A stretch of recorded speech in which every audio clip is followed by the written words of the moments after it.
बजावा में हवलदार टीपू कुमार शर्मा की प्रतिमा का अनावरण। जिस देश के लोगों में नहीं देशभक्ति वह कभी विकास नहीं कर सकता। प्रेम सिंह बाजोर। मंडरेला क्षेत्र की ग्राम पंचायत बजावा सुरो का गांव के सैनिक हवलदार टीपू कुमार शर्मा पुत्र दामोदर शर्मा की प्रतिमा का सोमवार को सांसद नरेंद्र कुमार की अध्यक्षता किया गया। कार्यक्रम के मुख्य अतिथि राजस्थान सैनिक कल्याण बोर्ड के पूर्व अध्यक्ष प्रेम सिंह बाजोर थे। विशिष्ट अतिथि चिड़ावा के पूर्व प्रधान कैलाश मेघवाल, भाजपा राष्ट्रीय परिषद सदस्य विशंभर पुनिया, रोहिताश धानगर जाखड़ा, मंडरेला सरपंच कुलदीप सिंह शेखावत, अंतर सिंह पुनिया, हवा सिंह यादव, विनोद झाझड़िया, कानाराम जाट, सेना यूनिट से हवलदार कुरदाराम व मोहित सिंह थे। अतिथियों ने मूर्ति का अनावरण कर सैनिक की मां रेशम देवी, वीरांगना पूनम देवी, पुत्र सौरभ व पुत्री निकी शर्मा सहित भाई सुख, मुकेश व राजेश शर्मा का सम्मान किया। मुख्य अतिथि बाजोर ने कहा कि देश सेवा में अपनी जान देने वाले सैनिकों को सिर्फ शहीद ही नहीं समझना चाहिए, उन्हें देवताओं की तरह पूजना चाहिए। वह मां पूजनीय है जो अपनी कोख से ऐसा लाल पैदा करती है जो देश पर अपनी जान दे देता है। लोगों को अपने गांव के शहीद पुत्र को देवतुल्य मानते हुए जाति विशेष से न जोड़कर सभी युवाओं सहित महिलाओं को उनकी पूजा कर श्रद्धांजलि दे सभी को देशभक्ति की अलख जगानी चाहिए। जिस देश के लोगों में देशभक्ति नहीं होती वह देश कभी उन्नति नहीं कर सकता। इसी के साथ भाजपा नेता कैलाश मेघवाल, विशंभर पुनिया, विनोद झाझड़िया, कानाराम जाट सहित पूर्व प्रधानाचार्य चिरंजीलाल सूरा ने अपने विचार रखे। वीरांगना पूनम शर्मा ने सांसद नरेंद्र कुमार से स्कूल खेल मैदान की चारदीवारी की मांग की। सुरेश आर्य अलीपुरिया ने देशभक्ति भजन प्रस्तुत किए। अध्यापक अमर सिंह ने मंच संचालन किया। इस मौके पर डॉक्टर बी के शर्मा, जगदीश सैनी, रणवीर सिंह, विनोद सिंह निर्वाण, हरिसिंह धत्तरवाल, चिमनाराम मीणा, संजय रायका, महेंद्र सेन, राजू खुड़िया, राम सिंह बोला, रामाकांत पुरोहित, मुकेश सैनी, बनारसीलाल गौड़ आदि मौजूद थे। स्वयं के खर्चे से बनाया है सैनिक स्मारक। सैनिक के बड़े भाई जिसुख शर्मा ने बताया उसका छोटा भाई जवान टीपू शर्मा 35 पुत्र दामोदर शर्मा का जन्म 16 अक्टूबर 1985 को गांव बजावा सुरोका में हुआ था। 2002 में सेना में भर्ती हुआ था जो राजस्थान की सूरतगढ़ की 45 कैवलरी यूनिट में तैनात था। 26 फरवरी 22 को 41 दिन ही होली मनाने के लिए छुट्टी लेकर घर आया था। अचानक तबीयत खराब होने पर उन्हें सेना के बेस अस्पताल जयपुर में भर्ती कराया गया था, जहां इलाज के दौरान 11 मार्च को जवान टीपू की मौत हो गई थी। परिवार के सदस्यों ने स्वयं के खर्चे से गांव के लाडले बेटे टीपू का सैनिक स्मारक बनाया, जिसका सोमवार को अनावरण किया गया। बजावा में हवलदार टीपू कुमार शर्मा की प्रतिमा का अनावरण।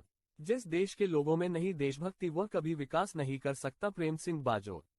मंडरेला क्षेत्र की ग्राम पंचायत बजावा सुरो का गांव के सैनिक हवलदार टीपू कुमार शर्मा पुत्र दामोदर शर्मा की प्रतिमा का सोमवार को सांसद नरेंद्र कुमार की अध्यक्षता किया गया। कार्यक्रम के मुख्य अतिथि राजस्थान सैनिक कल्याण बोर्ड के पूर्व अध्यक्ष प्रेम सिंह बाजोर थे। विशिष्ट अतिथि चिड़ावा के पूर्व प्रधान कैलाश मेघवाल, भाजपा राष्ट्रीय परिषद सदस्य विशंभर पुनिया, रोहिताश धानगर जाखड़ा, मंडरेला सरपंच कुलदीप सिंह। हम सबके चहेते हार्दिक अजीज प्रेम सिंह जी बाजोर, पूर्व अध्यक्ष सैनिक कल्याण बोर्ड। इसी क्रम में पूर्व प्रधान पंचायत समिति चिड़ावा भाई कैलाश जी मेघवाल जो हमारा विशिष्ट आतिथ्य स्वीकार कर रहे हैं। इसी क्रम में मैं आपको बताना चाहूंगा श्रीमान विनोद जी झाझड़िया जो चिड़ावा से हमारे बीच हैं, श्रीमान कानाराम जी जाट जो जिला परिषद के सदस्य सीकर से वो भी हमारे बीच पधारे हैं, और साथ ही श्री रोहतास जी धांगड़ सरपंच ग्राम पंचायत बजावा स्थानीय बोर्ड के साथी भी शहीद हो गए हैं। और आज के कार्यक्रम के जो अध्यक्ष महोदय थे माननीय सांसद महोदय श्रीमान नरेंद्र कुमार जी कीचड़, वो वहां चले गए हैं। तो मैं आपको ये बताना चाहूं कि ये ग्राम बजावा सुरो की पावन धरा, जिसके ऊपर एक साधारण सा परिवार रहता है, दामोदर जी का परिवार रहता है। माता रेशमी देवी बड़े लाड और प्यार से उसको खिलाती है, पिलाती है, तरुण करती है और वयस्क करती है।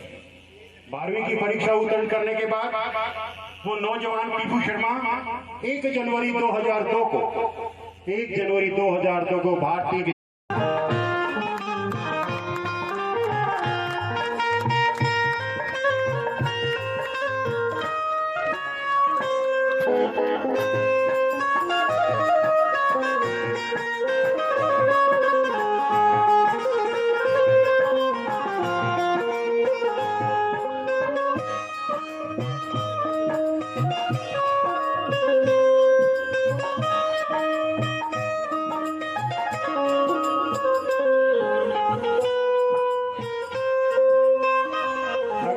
वो पूनम देवी जिसके अश्रु पूरी 33 बात की गवाही दे रही है कि मैंने मेरे माथे का सिंदूर खोया है, लेकिन आज तक की रात की नींद आराम नहीं होने दी है। तालियों से हौसला अफजाई कीजिए इस वीरांगना का, जिसने अपने माथे का सिंदूर इस बात बना के लिए भेज दिया।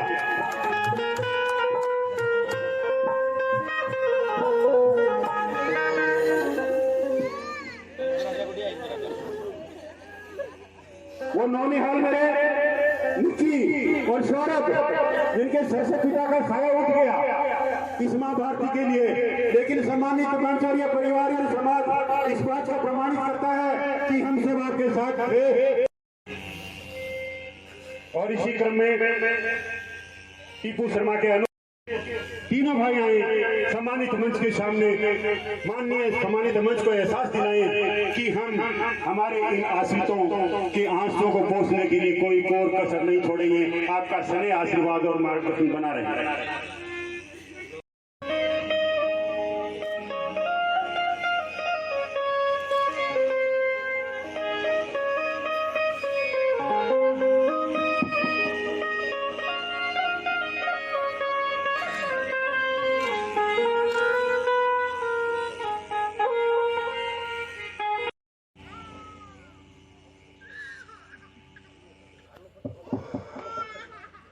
सबसे पहले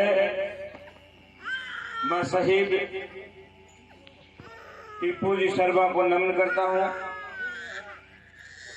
करता हूं उनके पूरे परिवार को, उनके गांव को।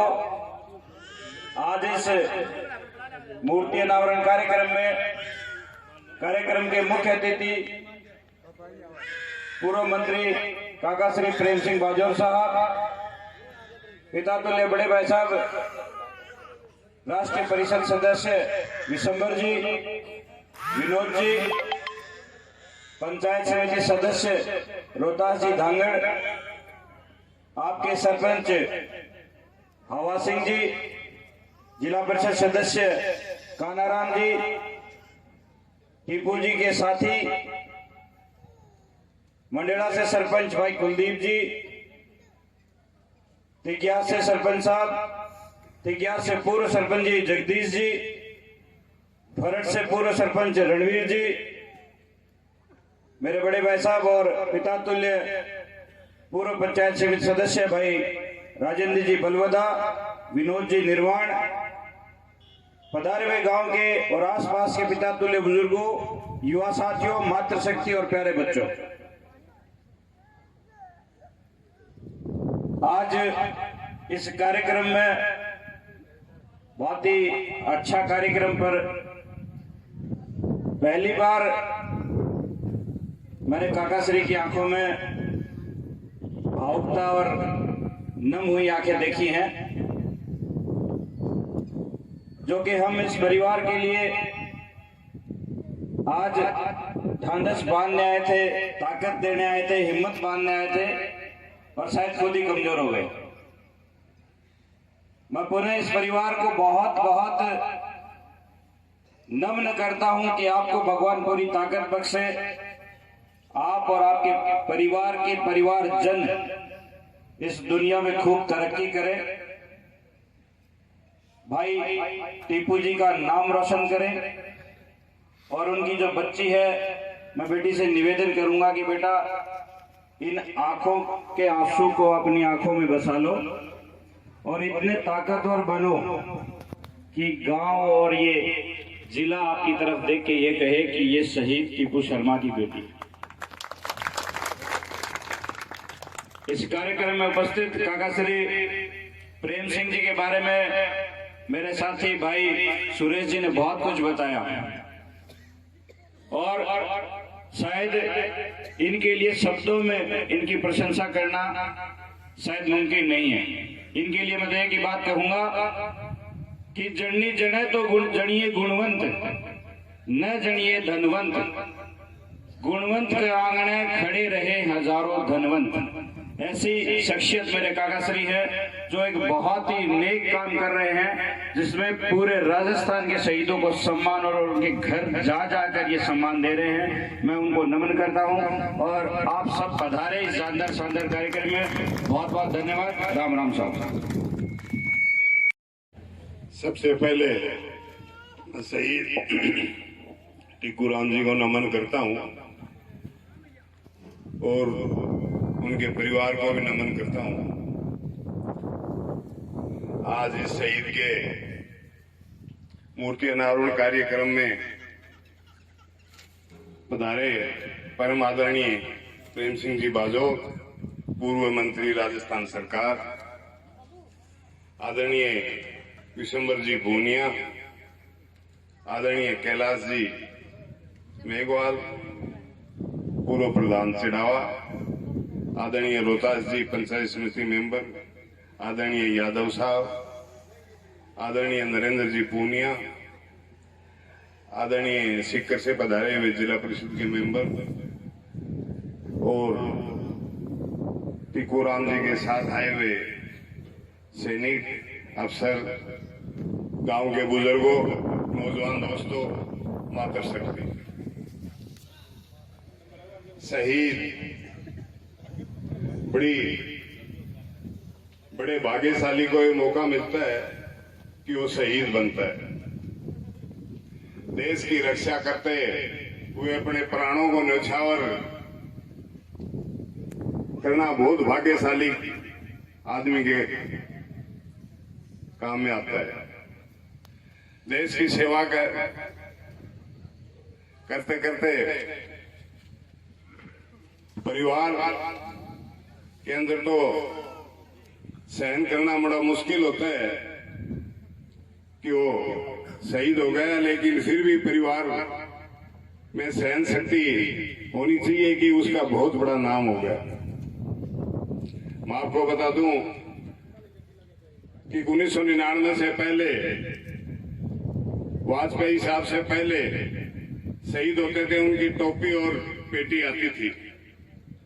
उन्होंने डेड बॉडियां अपने घर भेजना शुरू किया और पैकेज भी देना शुरू किया।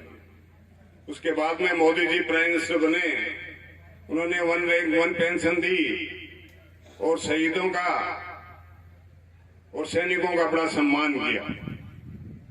उसी कड़ी में राजस्थान में कोई शहीदों का सम्मान और शहीदों की सूद लेने वाले हैं तो वो आदरणीय प्रेम सिंह जी बाजोर साहब हैं, जिन्होंने पिछले 10 साल से पहले तो 1 लाख से ऊपर किलोमीटर की यात्रा करके हर एक शहीद के घर गए और उनका मान सम्मान किया। और उस शहीद यात्रा निकालते वक्त किसी बुढ़िया माई ने ये कहा कि मेरा बेटा भी शहीद हुआ है। कई गांव में तो ये भी नहीं पता था कि अपने गांव में शहीद भी है के। वो काम प्रेम सिंह जी बाजोर साहब ने किया कि हर एक गांव में गए और उनका मान सम्मान किया। तब पता चला कि हमारे गांव में भी शहीद है। 99 से पहले वाले शहीदों की किसी की मूर्ति नहीं थी, बाद वालों की तो कईयों की थी, कईयों की भी नहीं थी। उनकी बाजोर साहब ने घोषणा की कि मैं पूरे राजस्थान में जितने भी शहीद हैं उनकी मूर्तियां मैं मेरे खर्चे से लगवाऊंगा। और ये काम पिछले 7 साल से कर रहे हैं। अपनी गाड़ी कमाई से पूरे राजस्थान में मूर्तियां लगा रहे हैं और खुद का समय भी खराब कर रहे हैं। लगभग 50 करोड़ रुपए के आसपास इन मूर्तियों में खर्चा आएगा। और आज भी जो कोई नए शहीद हो रहे हैं उनकी भी घोषणा कर रखी है कि उनकी भी मूर्तियां मैं लगवाऊंगा। स्वतंत्रता सेनानियों की भी घोषणा कर रखी है कि उनकी भी मैं मूर्ति लगवाऊंगा। राजस्थान में पैसा तो बहुत लोगों के पास है, लेकिन पैसा खर्च करने वाला ऐसा इंसान मैंने मेरी जिंदगी में नहीं देखा। राजस्थान में नेता बहुत हैं, दानवीर बहुत हैं, लेकिन इतना पैसा खर्च करने वाला कोई शख्स राजस्थान में मैंने नहीं देखा। आपने मेरे को बुलाया, मान सम्मान दिया। बहुत बहुत धन्यवाद विनोद जी का, जिन्होंने शाफार उद्बोधन के माध्यम से हमें अनुग्रहित किया। और मैं बुलाना चाहूंगा इन शब्दों के साथ कि वतन सबका है, संभालो इसे। भाई कानाराम जी। भारत माता की, भारत माता की, वंदे वंदे। आज मैं साथी टीपू शर्मा के इस मूर्ति अनावरण में एक बार मैं उनको नमन करता हूं। और आज बड़ा सौभाग्यशाली गांव है, दुख का भी है, गम का भी है, एक खुशी की बात है कि इस गांव में एक मूर्ति निर्माण के साथ साथ एक मंदिर का भी निर्माण हुआ है। हमारी तरफ पिछले दिनों एक खंडेल सरचियाला में एक शहीद हुआ थे, तो माननीय प्रेम सिंह बाजवा ने कहा कि आज से हम इसी को भगवान 36 कौम के भगवान इसको मानेंगे।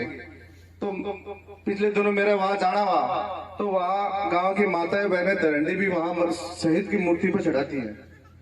तो हम माने तो एक इनके लिए शहीद है, अपने लिए शहीद है, पर युगों युगों के लिए भगवान का रूप भी हम इसको मान सकते हैं। इस दुनिया में हम चले जाएंगे, खूब पैसे वाले भी आएंगे, चले जाएंगे, पर ये मूर्ति 100 साल 200 साल 500 साल अपनी कई पीढ़ी निकल जाएगी, पर मूर्ति यही रहेगी।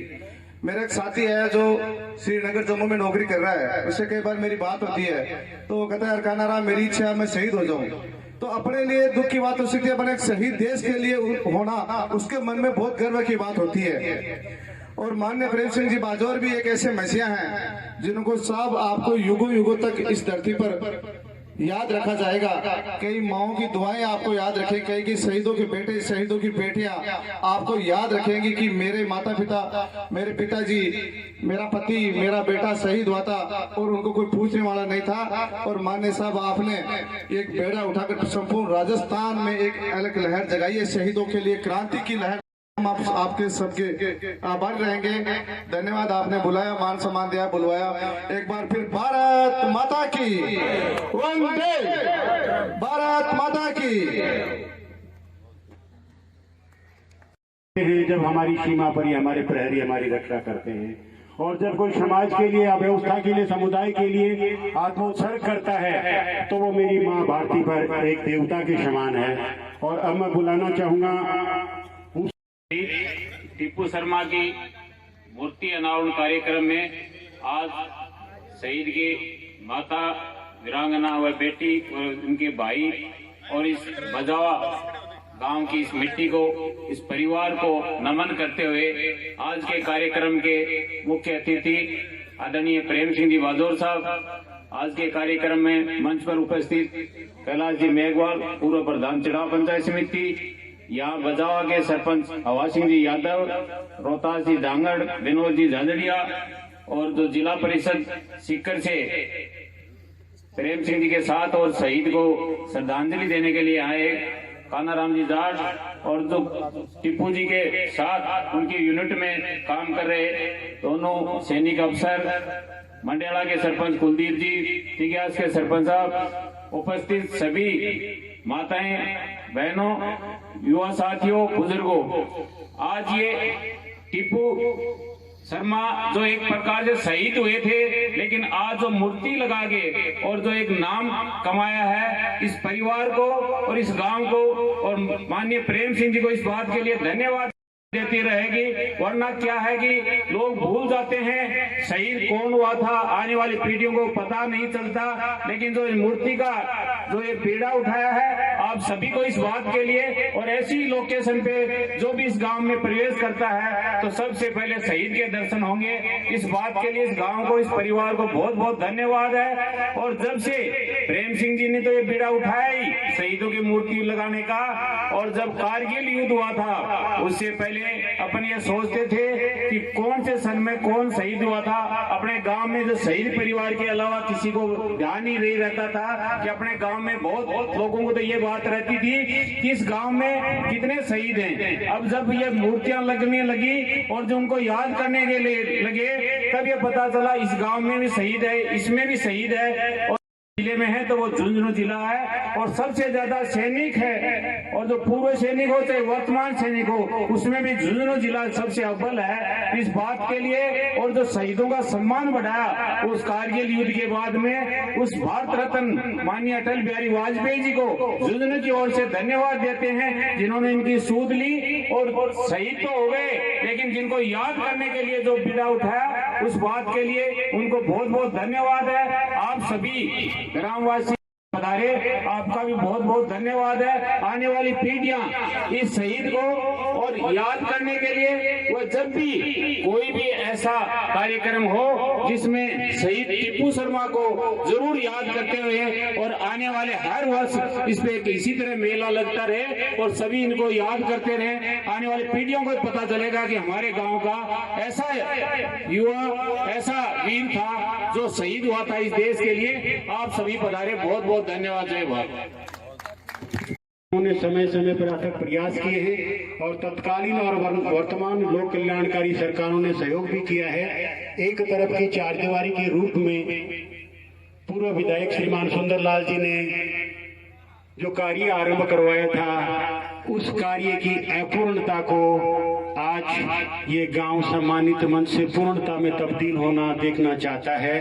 तो एक वीरांगना की इस गांव के लिए, इस तरह के लिए एक परिकल्पना है जो उन्होंने स्वयं ने हमें बताई थी कि जब हमने कहा कि पूनम जी आप उनसे क्या कहना चाहेंगी, क्या कुछ मांगना चाहेंगी आए हुए हमारे ऋषि मनीषों से, तब उन्होंने यही बात कही कि मैं तो उन नैया ही कहूंगी भाई मेरे स्कूल को खेल मैदान न सवार दो, टब्बर खेल कर भाज कर पहलवान बढ़ जा और फौज में चला जा, बंदूक की गोली हूँ तो मारना का गोली पर उनका छाते गोली पर, यह बात ना कही।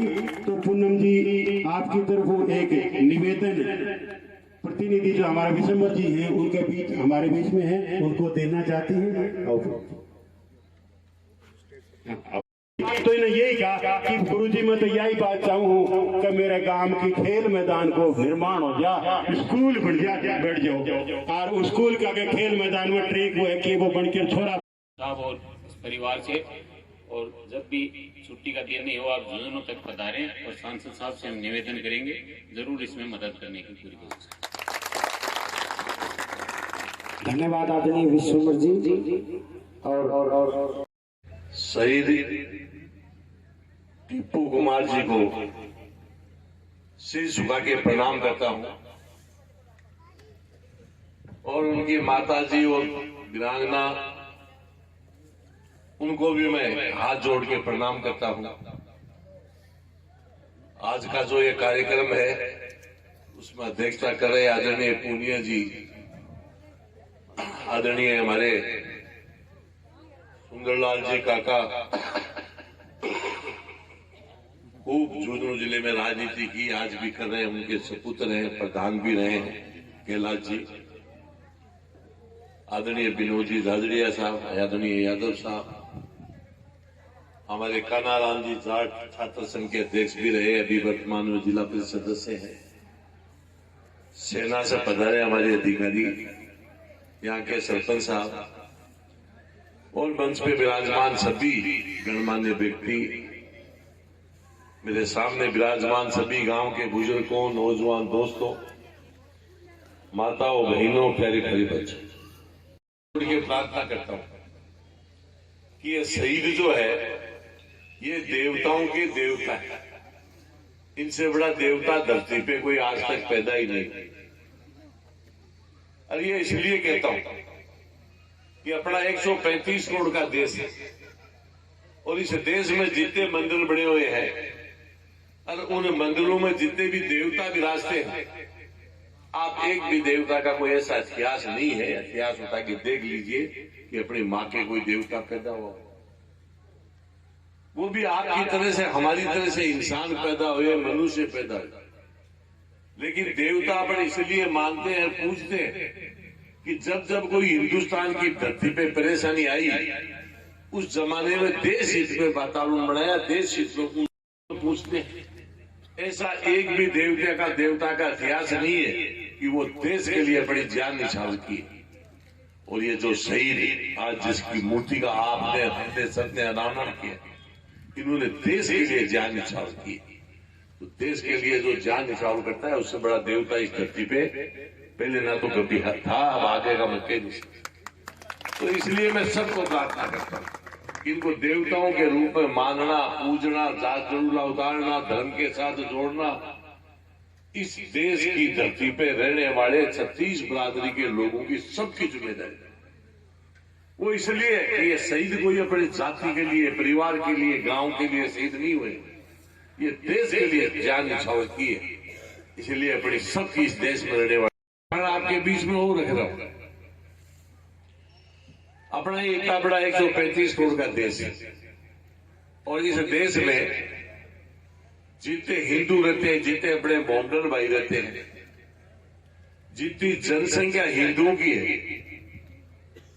उसके मुताबिक बीमार होके हॉस्पिटलों में जो भर्ती होते हैं, चाहे वो प्राइवेट हो चाहे सरकारी हो, उनका आंकड़ा रख रहा हूं, ना कि भाषण दे रहा हूं।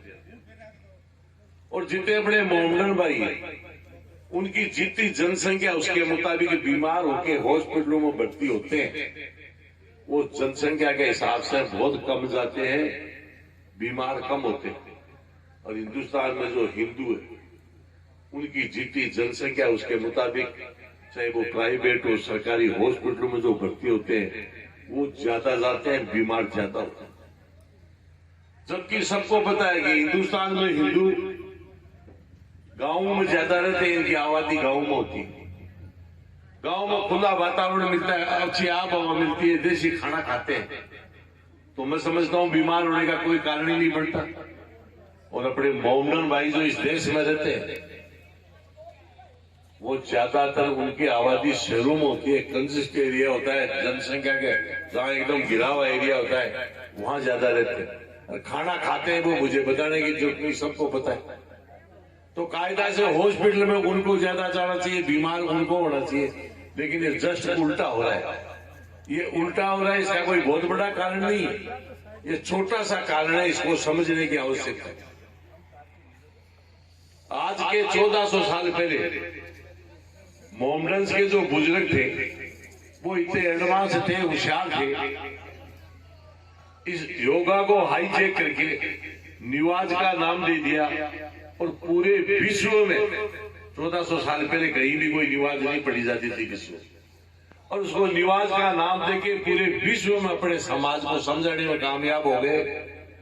ये 5 वक्त की निवाज धर्म है, अपना धर्म के साथ जोड़ दिया, इसलिए आज पूरे विश्व में निवाज में पढ़ी जाती है। और योगा के माध्यम से आप देखते हो, एक रामदेव बाबा का आस्था चैनल आता है 5 बजे, देखते हो तो बहुत बढ़िया, नहीं एक बार जरूर देखना मेरे करने से। उसमें जो योगा बताते हैं, योगा सिखाते हैं। एक निवाज पढ़ने वाले व्यक्ति को बारीकी से देखना, सेम एक ही चीज है, वो भी योगा है, वो भी आसन है, कोई उसमें अंतर नहीं है। जो व्यक्ति सुबह आधी घंटा योगा कर ले, 1 घंटा कर ले, चाहे उसकी उम्र 80 साल लिखी हो, लेकिन मैं गारंटी से इस मंच के माध्यम से कह रहा हूं 100 साल पहले नहीं जाएगा। और जो मोहम्मदन भाई है अपने, वो दिन में 5 बार 3 बार 4 बार निवाज के माध्यम से योगा कर लेते हैं, तो वो हॉस्पिटल में क्यों जाएंगे, दवाई लेने की आवश्यकता है। अरे ये विषय मैंने आपके सामने इसलिए रखा कि उन्होंने धर्म के साथ जोड़ा, आज पूरे विश्व में उनके परिवार को फायदा मिल रहा है। जब तक इन शहीदों को अपन धर्म के साथ नहीं जोड़ेंगे, इस देश का भला नहीं हो सकता, आपका और हमारा भी भला नहीं। बहुत जिम्मेदार बैठे और मैं सबको हाथ जोड़ के प्रार्थना कर रहा हूं। अभी कानाराम जी कह रहे थे, ऐसी बहुत जगह जाएंगी, पूजा पाठ मेला बढ़ने लगे, सारे गांव के लोगों को बैठ के आपको भी तय करना चाहिए, मीटिंग करके पंचायत के रूप में मीटिंग करके तय करना चाहिए कि हमारे गांव से कोई भी बारात चढ़ेगी तो सबसे पहले दूल्हा शहीद के ढोक लगाएगा, उसके बाद में आगे बारात चढ़ेगी। इस प्रकार की सिस्टम बैठ के तय करेंगे। और यही नहीं, जब बारात लेके अपने दुल्हन लेके वापसी आए, शहीद के आशीर्वाद ले, उसके बाद में घर में प्रवेश करें। ये इस प्रकार का काम भी आप लोगों को बैठ के करना। और यही माता बहने या बेटी है, आपको मैं विशेष तौर से कह रहा हूं कि धर्म के प्रति माता बहनों की आस्था ज्यादा होती है। कभी कोई गाय भैंस बकरी छोटी मोटी बीमार हो जाए, दूध नहीं दे, तो एक नारियल लाना मार्केट से और अपने घर में रख लेना, मन में तय करना कि हमारी यदि ठीक हो जाएगी, दूध दे देगी, तो ये नारियल हम शहीद के चढ़ाएंगे। आप प्रयोग करना, आपको बहुत बड़ा फायदा मिलेगा। और आपको फायदा हो तो नारियल चढ़ाना नहीं, मत चढ़ा। साल में एक बार परीक्षा आती है, मात्र एक बार, और परीक्षा के टाइम पर जितने भी लोग यहाँ बैठे, सब माँ बाप की जिम्मेदारी है। ये मैं कोई भाषण नहीं दे रहा हूं, बहुत बड़ा फायदा उठाया जा सकता है जो आप बात कर रहे हैं। बच्चे जब सुबह परीक्षा में जाते हैं तो बच्चों को कहना चाहिए कि बेटा नहा धो के सबसे पहले शहीद के धोख लगाना और उसके बाद में स्कूल में पेपर देने परीक्षा लिखने जाना। क्यों कि आजकल का जमाना है, उसमें बच्चे नंबर तो बहुत बढ़िया ले रहे हैं, लेकिन आपको सबको पता है धीरे धीरे बड़े संस्कार है वो खोते भी जा रहे हैं। जो बच्चा शहीद के धोख लगाएगा उसका ये हृदय परिवर्तन होगा, और जिस बच्चे का हृदय परिवर्तन होता है उसका ऑटोमेटिक माइंड वॉश होगा, और जिसका माइंड वॉश उस टाइम पे वो पेपर लिखेगा, परीक्षा देगा तो 65 वाले के 95% नंबर आएंगे, चाहे आप प्रयोग करके देखें। तो इस प्रकार का प्रयास अपन को सबको करना चाहिए, ये मेरी सबको प्रार्थना। जीवन में मनुष्य के 3 पन्ने होते हैं। पहला पन्ना वो होता है कि जब मनुष्य इस धरती पे पैदा होता है तो उस पन्ने पे ऑटोमेटिक अंकित होता है कि इस तारीख को वो पैदा होता है। एक होता है लास्ट पन्ना। लास्ट पन्ना वो होता है कि जब व्यक्ति का स्वर्गवास हो तो उस पन्ने पे ऑटोमेटिक अंकित होता है कि उसका इस तारीख को स्वर्गवास हो गया। एक होता है बीच का पन्ना। बीच का पन्ना वो होता है कि व्यक्ति जब धरती पे पैदा होता है तब से लेकर के उसका स्वर्गवास हो, उसके बीच में उसने क्या काम किए, वो सारी बातें उस बीच के पन्ने पे ऑटोमेटिक अंकित होती हैं, और उस पन्ने को आप और हम सब लोग समय समय पे पढ़ते रहते हैं। कैसे पढ़ते हैं उसका एक छोटा सा उदाहरण दे रहा हूं। गांव में कोई बूढ़ा बुजुर्ग चला गया, अपन दाह संस्कार में जाते हैं और वहां बैठे बैठे लोग चर्चा करते हैं, जो ढाणी बांध दाह संस्कार होता रहता है। आदमी बहुत भला था, गांव में मदद करता था, न्याय की बात करता था। उसकी वहां जो बीच के पन्ने पे जो उसका जीवन में काम किया ना, जो पन्ने पे लिखा हुआ उसको वहां बैठे बैठे लोग पढ़ते। हर गांव के देगा तो उठाई गिला भी मिल जाएगा, हर गांव में होता है ऐसा, मोहल्लों में भी शहरों में भी होता है। वैसा आदमी का स्वर्गवास होता है उस टाइम पे परिवार के नाते, गांव के नाते, कृषि के नाते दाह संस्कार में जाना पड़ता है। लेकिन वे जगह ढाणी बांध बैठे, जगह धीरे धीरे चर्चा करे, मेरा सत्यानाश जाएगा सारा गांव में दुखी राग तो बड़ी चलेगी और बहुत बड़ी है कि उसके कर्म ही ऐसे किए हुए। इसलिए मैं प्रार्थना करता हूं कि मनुष्य जीवन बड़ा मुश्किल से मिलता है। यदि आप किसी की मदद कर सकते हो तो करना चाहिए, और मदद नहीं करे तो भी कोई खास बात नहीं है। लेकिन पन्ना मैंने आपको बताया अभी कि बीच वाला जो पन्ना, उन्होंने अपने शहीद टीपू कुमार जी ने उस पे लिखाया शहीद टीपू कुमार बीच वाले पन्ने पे। ये जब तक धरती और आसमान रहेगा, कोई पल्लव हो जाए तो कह नहीं सकता। जब तक वो जिंदे रहेंगे, अमर रहेंगे, शहीद कभी भी मरते नहीं। तो इसलिए हर व्यक्ति को कोशिश करनी चाहिए कि मेरा नाम भी बीच के पन्ने पे अंकित हो। कोई जरूरी नहीं है जो शहीद होता है उसी का बीच के पन्ने पे नाम। बीच के पन्ने पे उनका भी नाम लिखा जाता है। कोई IAS बन गया, IPS बन गया, जनरल, कर्नल, कोई सुप्रीम कोर्ट, हाई कोर्ट का जज बन गया, कोई सेंटर का मंत्री बन गया, राजस्थान में मंत्री बन गया। ऐसे लोगों के नाम भी बीच के पन्ने पे अंकित होता है। सरकारें आती रहती है, जाती रहती है, लेकिन जब वो पन्ना पढ़ते हैं तो उनका नाम हमेशा अमर रहेगा। तो इसलिए मैं सबको प्रार्थना करता हूं कि किसी न किसी रूप में अच्छा काम करके बीच के पन्ने पे अपना नाम अंकित कराना चाहिए, ताकि आने वाले टाइम में जब भी वो कागज सामने आए तो भाई फलाना का दादाजी, उनका नाम ये था, अच्छे आदमी थे, वो इतने बड़े अफसर थे, वहां तक कोई कोई काम आ गया जमीन तो सोनो लटका लो गड़ा कमाए ने 1.5 किलो के काम आ पड़े। तो इसलिए जिस देश का कप्तान मजबूत हो और आम आदमी में देश भक्ति हो, उस देश को कभी भी कोई छीन नहीं सकता, उसका बाढ़ बाका नहीं कर सकता। इसका एक उदाहरण दे रहा हूं आप। सेकेंड वर्ल्ड वॉर चल रहा है, सेना के लोग यहाँ भी बैठे, सामने भी मैं समझता हूँ झुंझुनू में हर घर में सेना के लोग हैं, तो आप शिविर में यहाँ भी बैठे होंगे। यह आपको इतिहास की बात लग रहा। सेकेंड वर्ल्ड वॉर चल रहा था और वर्ल्ड वॉर के टाइम पे एक कंपनी कमांडर थे मेजर साहब, वो तोपे लेके कुछ स्थान पे मोर्चा पे उनको जाना था। रोड से गुजर रहे थे, एक छोटा पुल बना हुआ था, उसके ऊपर से गुजरना था। पास में गए तो वो पुल पहले से उड़ा दिया उसको चाइना वालों ने। तो मेजर साहब के पसीना आ गया। पास में गांव था, गांव वालों को करे, गांव वालों साथ नहीं, अपना देश का बहुत बड़ा नुकसान हो जाएगा, खत्म हो जाएगा। तो गांव वालों का बताओ मेजर साहब कि इतना समय नहीं है, आप लाइन लगा के सुनसान साहब भी वो मरना है देश के लिए। खड्डे के अंदर एक आदमी पे एक आदमी सोचे जाओ धड़ा था, गांव वालों का हम तैयार। तो लाइन लगा के उस खड्डे में धड़ा धड़ एक आदमी पे एक आदमी सो रहा था। एक बच्चा लाइन में लगा हुआ था, तो उन्होंने देखा उसको, तो बताया तेरी एज क्या है? बोले 13 साल। परिवार में कौन है? बोले मेरी एक माँ है। तो बोले तू भाग, माँ की सेवा कर, तेरे को शहीद नहीं होने दो। वो दौड़ के अपनी माँ के पास गया, माँ को कहा माँ आज मैं देश के लिए शहीद होना चाहता था, लेकिन तेरे कारण से मुझे मौका नहीं मिला। तो उसने कहा मैंने ऐसा क्या किया? तो उसने बताया ऐसे लाइन में लगा हुआ था। मैंने कहा मेरी एक माँ है, तो बोले माँ की सेवा कर। उसकी माँ ने क्या किया? उठाया, जहर लिया मुंह में, अपने बेटे को कहा जा बेटा कह दे तेरे मेजर को कि मेरी माँ इस दुनिया में नहीं है, जा देश के लिए शहीद। वो बच्चा भी शहीद है। आज वहां स्मारक बना हुआ है। कोई भी चाहे कहीं भी कोई सी देश का भी प्रधानमंत्री राष्ट्रपति जाएगा तो वहां सबसे पहले स्मारक पे, शहीद के स्मारक पे माथा टेकते हैं। वहां कोई भी शादी होती है तो अपनी तरह से नहीं है, वहां माला डाल देते हैं, ऊपर वो शहीद के स्मारक के ऊपर जाके वहां शादी करते हैं। तो मेरा कोई नहीं। आपको पता है अमेरिका ने हिराशिमा पे परमाणु बम डाला, और परमाणु बम डाला, वहां हालात आज भी है कि अनाज उस धरती पे आज भी पैदा नहीं होता, और उस वहां बच्चे भी लूले लंगड़े पैदा होने लगे थे। लेकिन उसके बावजूद भी पूरे विश्व के अंदर टेक्नोलॉजी के मामले में जापान 1 नंबर पे। क्यों है?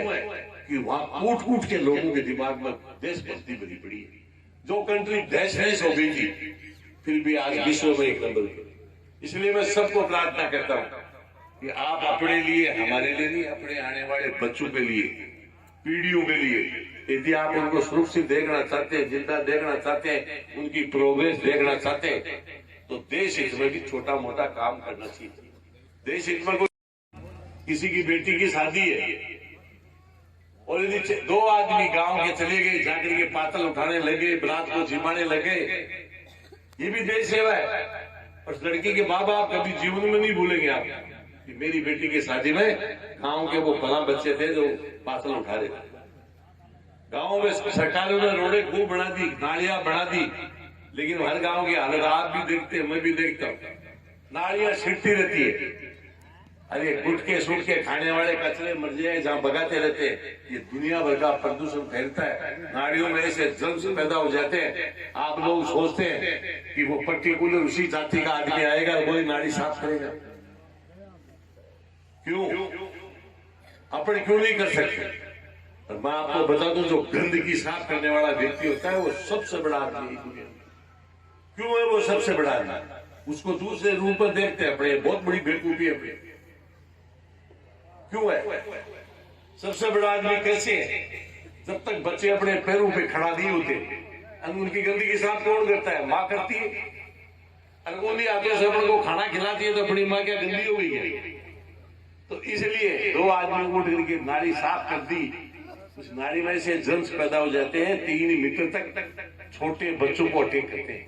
बच्चों को अपन कोई बांध के थोड़ी रखेंगे, उधर से जाते हैं, घर से बाहर निकलते हैं, बच्चे खेलते हैं और वो वहां के जर्म्स बच्चों के टच में आ जाते हैं, अपन डॉक्टरों को लिए घूमते हैं।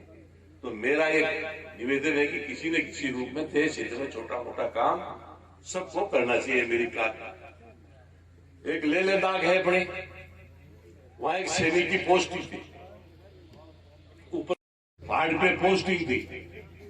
तो सैनिक रोजाना सुबह नीचे आए कि ऊपर मोबाइल वगैरह काम करते नहीं, लैंडलाइन काम नहीं करती।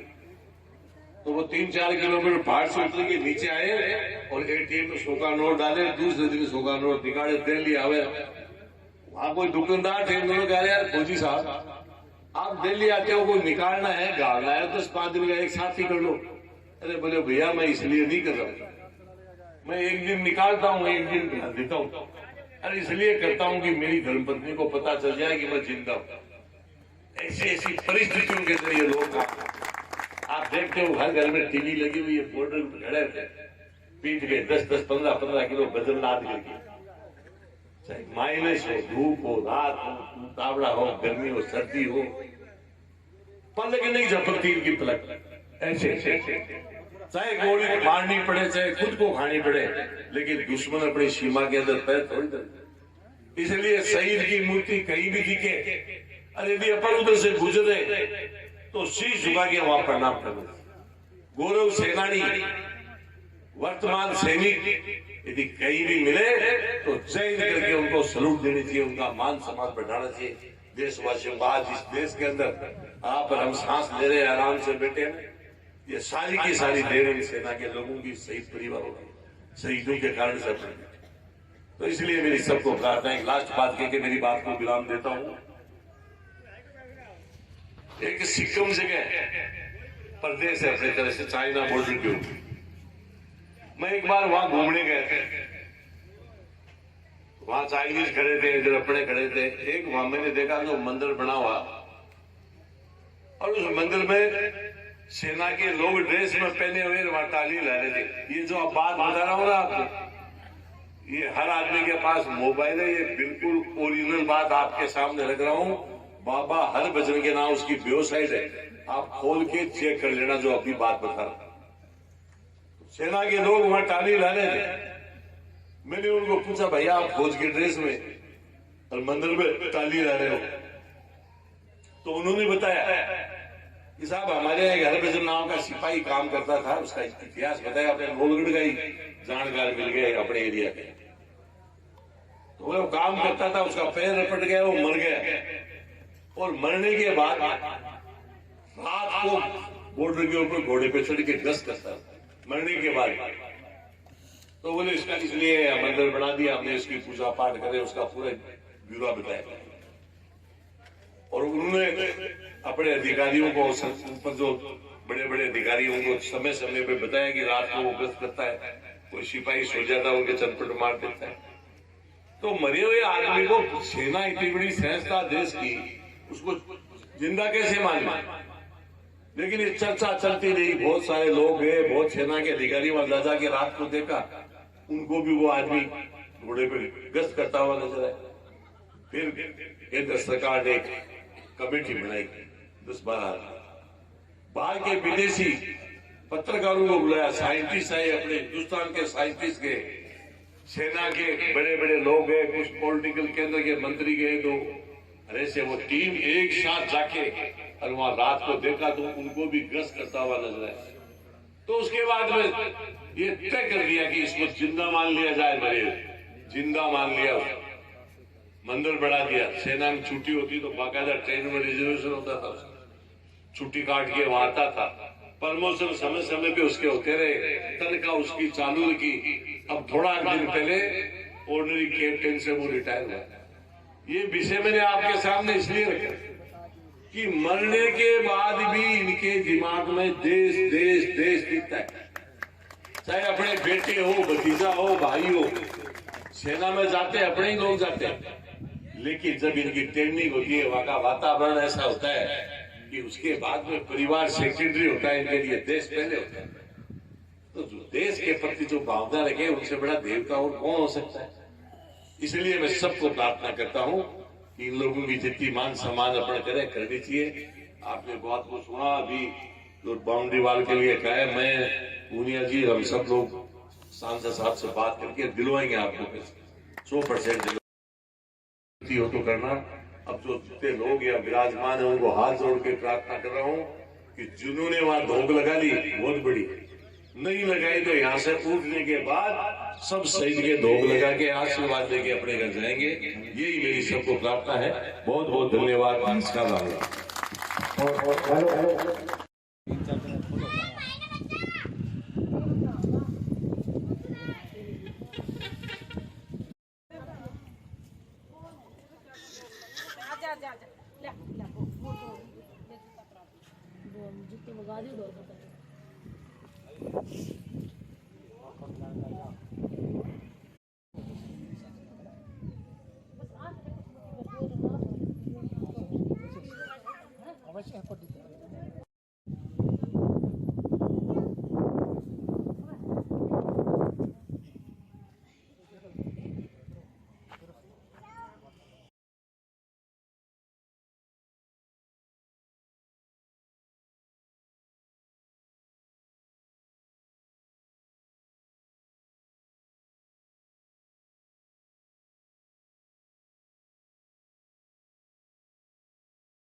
पहली बार मैंने काकाश्री की आंखों में भावुकता और नम हुई आंखें देखी हैं। मूर्ति अनावरण कार्यक्रम के मुख्य अतिथि पूर्व मंत्री काकाश्री प्रेम सिंह बाजोर साहब, पिता तुल्य बड़े भाई साहब राष्ट्रीय परिषद सदस्य विशंबर जी, विनोद जी, पंचायत समिति सदस्य रोहतास जी धांगड़, आपके सरपंच हवा सिंह जी,